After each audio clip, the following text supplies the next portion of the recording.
Pemirsa, bulan penuh berkah Polres Minut dipimpin langsung Kapolres AKBP Dandung Putut Wiwowo bersama anggota mengajak para anak-anak yatim piatu berbelanja baju lebaran di mal. Belum lama ini Kapolres Minahasa Utara AKBP Dandung Putut Wiwowo didampingi Wakapolres Kompol Sugeng Wahyudi Santoso bersama jajaran pejabat utama Polres Minut serta Bayangkari membawa puluhan anak-anak yatim piatu berbelanja baju lebaran di Manado Town Square. Kepedulian Polres Minut di bulan penuh berkah ini terbilang langka dan jarang dilakukan sejumlah Polres. Hal ini pun membawa dampak positif bagi puluhan anak yatim piatu di dalam waktu dekat yang akan merayakan hari Lebaran.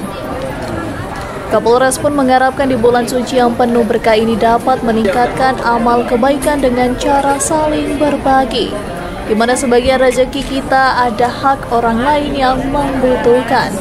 Di mana di saat ini kita berada di bulan Ramadan, di saat ini juga kita berbagi-bagi berkat dalam wujud berkat kasih di bulan suci Ramadan. Kiranya berkat ini dapat dinikmati oleh anak-anak terkasih bersama keluarga yang boleh dikatakan masih kurang mampu, sehingga kebersamaan terlebih kasih yang ada di bumi ini dapat dirasakan oleh kita semuanya. Usai mengajak anak-anak berbelanja kebutuhan lebaran, Kapolres juga membagikan snack serta angpau bagi sejumlah anak-anak. Brian Umbo melaporkan untuk Kawan TV.